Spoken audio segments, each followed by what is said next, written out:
Okay, so hello. So welcome to my vlog about strategy and interactive presentation for my final summative assessment and life coaching too. So first is of course to introduce my character that really exemplifies a strong leadership qualities and whom I can relate my personality and why. So, of course, I'll introduce to you my favorite character or my favorite fictional character, Kaguya-san from Love is Not a War. So, Kaguya Shinomiya exemplifies strategic, discipline, and highly intelligent leadership qualities that somehow align with my own approach. So she leads not through direct authority but through careful planning, influence, and adaptability, ensuring that every decision serves a greater purpose. Like her, I believe in balancing logic with emotional intelligence, using structure and strategy to achieve goals while continuously learning to connect with and inspire others. So, me, of course, I am Mika. So, my leadership philosophy is built on strategic intelligence, discipline, and high standards, guiding my action through structured planning, adaptability, and continuous growth. So, I believe in influencing others through knowledge and calculated decision making rather than direct authority, ensuring that every move aligns with a long-term vision. So, of course, like Kaguya Shinomiya, I balance control with adaptability, knowing when to enforce structure and when to embrace challenges for growth. My values, of course, include efficiency, resilience, and pushing beyond limits, much like how great leaders challenge their teams to improve, similar to a mentor pushing students excel in competition or a project ensuring a team stays focused. So, whether in academics, teamwork, or personal goals, I prioritize logic-driven leadership with just enough flexibility to turn obstacles into opportunities.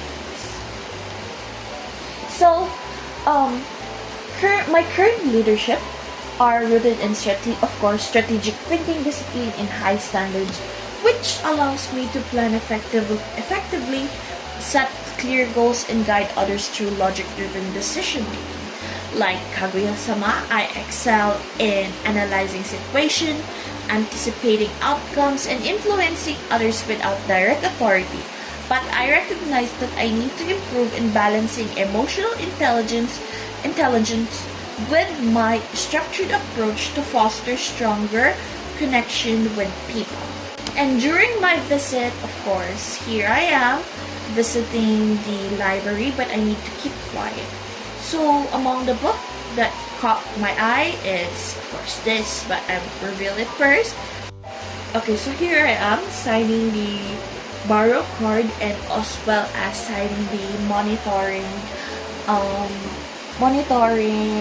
sheet at the college library counter. So yeah, here. Hi. So tonight I'm here at my dad to, of course, read this book. So yeah, during my visit in the college library, among the book that I searched, this one is what really caught my eye. Its title is Nonverbal Communication by Judy K. Borgen. Um, this really caught my eye. This book really caught my eye because it highlights the importance of body language, facial expression, and of course unspoken cues in leadership, which is of course essential for my strategic influence and effective decision making. So basically, this book aligns with my strength in structured leadership and intelligence driven decision making, while addressing my need to enhance my emotional awareness, and adaptability in communication, which I somehow lack in leadership. So basically, since search the contents that I've searched in this book has covers the key topics such as the social and biological foundation of nonverbal communication. So basically, it express it highlights the expression of emotions, deception, and the role of power and influence in social dynamics. So basically, by understanding non-verbal cues, um, or another term is basically by mastering the social cues, non-verbal cues rather, I can reinforce my leadership presence and build stronger connections and ensure my influence extends beyond words. By also complementing my logical and strategic leadership. So basically, these insights help me develop a stronger leadership approach, which allows me to navigate interactions more effectively while also maintaining adaptability in various or in different situations. So, yeah, this is the book that really caught my eyes, as well as the one that really correlates and gives me strength to, or even give improvements for my leadership. So, yeah. Okay, so the next thing that I need to do, of course, is to develop my leadership development plan, in which in short-term goals around for 1 to 6 months, I need to improve my emotional intelligence and communication by applying the action steps by practicing active listening, by summarizing key points during our conversations, applying the principles from the nonverbal communication book, and seek feedback from peers on how I handle group discussion and conflicts. So my resources will be based on books on communication, TED Talks on leadership and mentorship from professors. And next is measurement, is of course to do a self-reflection journal, feedback, of course, from my peers or my group members. And next is of course to strengthen decision making under pressure. So next, of course, action step is to engage in time constraint problem solving exercises. For example, case studies or simulation. Next is to take leadership in roles. I need to take more, of course.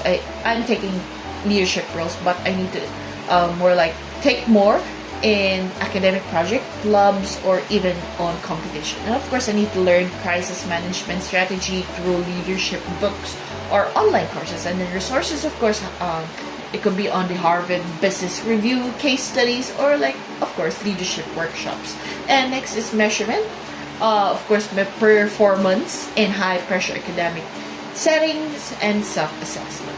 And next is for long-term goals for around 6 to 2 years. Is first is to develop adaptability and flexibility in leadership. Action step is to step into new or unfamiliar leadership roles to challenge my problem-solving abilities, expose myself to direct leadership styles through internship or collaboration projects, keep a growth mindset by reflecting on how failures and learning from them. And next is, of course, resources. For example, internship. I need to engage in like internship, leadership, conferences, networking with industry professionals. And of course, my measurement is ability to adapt different team dynamics and project demands. Next is to strengthen my decision making under pressure. For example, in action steps, I need to study persuasion techniques more from my negotiation books and apply them, of course, in academic and real-world problem. Next is to take part in debates or leadership forums to sharpen influence skills. Next is to observe and analyze how effective leadership handle negotiations and apply this strategy. And my resources, of course, is to getting Yes, um, to watch the Getting to Yes by Roger Fisher, and leadership courses on maybe on Coursera, for example. And next is and my measurement is, of course, is success in negotiation, for example, in team, project, and leadership discussion. And of course, lastly, is the most important, is the self-evaluation. So yeah, that's basically it for my leadership development plan, and I want to end the video by thanking on watching this video. So that's it. Thank you.